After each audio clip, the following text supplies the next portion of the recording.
Ravi de vous retrouver, tout plein de choses en ce lendemain de 1er mai. Fini les défilés pour certains, fini le farniente et le muguet pour ceux qui en avaient la possibilité. Nous sommes prêts à quoi?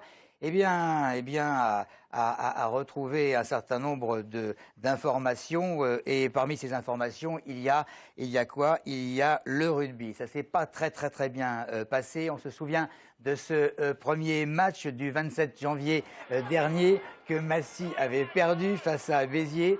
Un match qui avait vu la victoire des Biterrois par 31-20. Un match perdu qui, grâce à une erreur d'arbitrage, il a fallu rejouer en laissant une dernière chance aux Massicois pour ne pas chuter en Fédéral 1. Le sort et la supériorité de Béziers hier n'ont pas permis la remontée. La 21e défaite sur 29 matchs mathématiquement. Et à une journée de la fin du championnat, le club essonien est relégué. Reste le mental qui, selon les joueurs, ne semble pas trop atteint.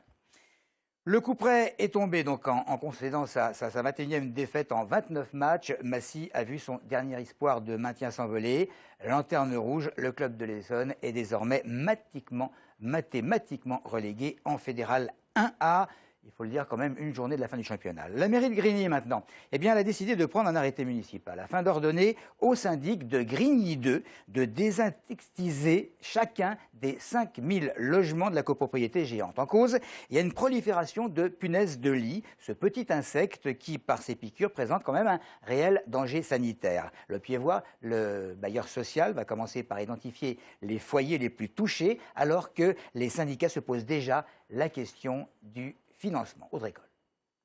Grigny 2 doit faire face à un nouvel envahisseur. Les punaises de lit, ces petits insectes d'à peine 5 mm suceurs de sang, ont envahi les logements de la copropriété géante. À tel point que la mairie a été obligée de prendre un arrêté municipal afin d'ordonner au syndic de copropriété une désinsectisation. Les piqûres de ces insectes présentent un véritable danger sanitaire et la mairie demande une désinsectisation de l'ensemble des logements, des locaux communs et des services des immeubles. Les symptômes sont des démangeaisons persistantes.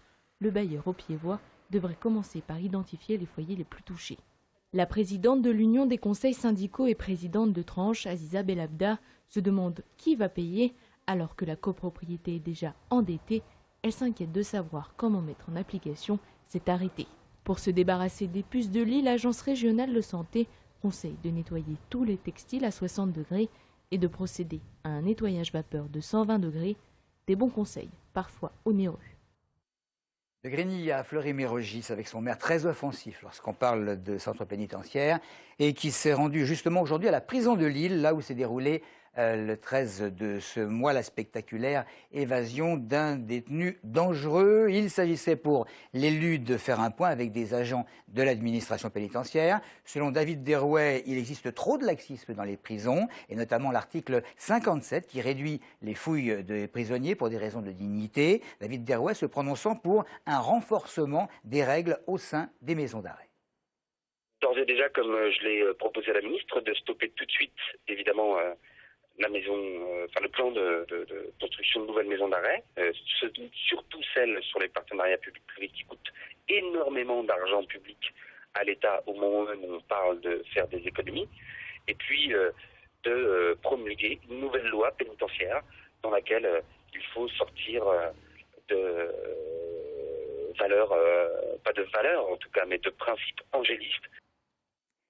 La commune de Saint-Germain-les-Arpajons devrait bientôt avoir son lieu de culte musulman. La mairie a choisi le terrain qu'elle louerait à une association culturelle locale. Reste maintenant pour les membres de la communauté musulmane à rassembler les fonds et présenter les plans du projet. Maxime Lemaine est allé sur le terrain et on peut dire que dans le quartier, le projet fait parler. C'est ici que l'association de la communauté musulmane germinoise devrait construire son lieu de culte dans les années à venir. Le projet n'est pas nouveau. Depuis plus de 5 ans, l'association sollicite la commune pour lui faciliter l'accès à du foncier. Le choix de ces terres agricoles est donc un véritable bond en avant. Le 7 février dernier, le conseil municipal a voté le principe d'un bail amphithéotique de 50 ans avec l'association cultuelle. C'est le projet qui semblait le plus adapté, qui permettait donc les problèmes de circulation, de régler la question de la circulation facilement, si ça devait amener les gens sur le quartier. Donc c'était un espace où la mairie avait une possibilité d'aménagement urbain. L'opposition Vivre Autrement à Saint-Germain n'a pas voté l'accord de principe. De son côté, le Front National dénonce le manque de consultation des Germinois autour de ce projet. Dans le quartier, la construction d'un lieu de culte musulman soulève des questions chez certains, comme cet artiste peintre qui vit à quelques centaines de mètres du site choisi par la mairie. Si ça ne pose aucun problème, c'est parfait. Bon, moi j'ai entendu dire que les gens qui habitaient près d'une mosquée ou qui travaillaient près d'une mosquée avaient des difficultés le soir pour reprendre leur véhicule parce que le stationnement était très aléatoire, c'est-à-dire qu'il n'y avait pas de règlement du tout. Et les pratiquants qui allaient à la mosquée se garaient au plus vite. Le terrain fait 3000 m², un tiers sera alloué à la construction du lieu de culte, les 2 tiers restants étant destinés à la sédentarisation de membres de la communauté des gens du voyage. Passons à l'autisme qui toucherait dans le pays entre 250 et 600 000 personnes. Le budget qui lui est consacré va augmenter de 18 millions d'euros. La ministre déléguée aux personnes handicapées vient de dévoiler le 3e plan autisme. Plan qui préconise le dépistage dès 18 mois et une orientation vers des méthodes éducatives plutôt que psychanalytiques. Parallèlement, ce plan annonce la formation de 5000 professionnels du secteur médico-social aux nouvelles méthodes éducatives, des méthodes qui montrent leurs fruits depuis plusieurs années à l'étranger, notamment au Canada et aux États-Unis, et qui n'étaient pas préconisées en France jusqu'à présent. Elle prévoit notamment également la création de 1500 places d'accueil pour les adultes, 700 places pour les petits en maternelle. Si aux États-Unis, 80% des autistes sont scolarisés, c'est le cas de seulement 20% des petits autistes en France. Mais pour Monique Pauvrasso, c'est la mère d'un jeune autiste de 19 ans et fondatrice de l'association Combattre l'autisme. Aujourd'hui, le plan ne répond vraiment pas aux besoins des personnes atteintes par ce handicap. C'est une catastrophe parce que déjà, elle propose la discrimination des gamins dès la maternelle.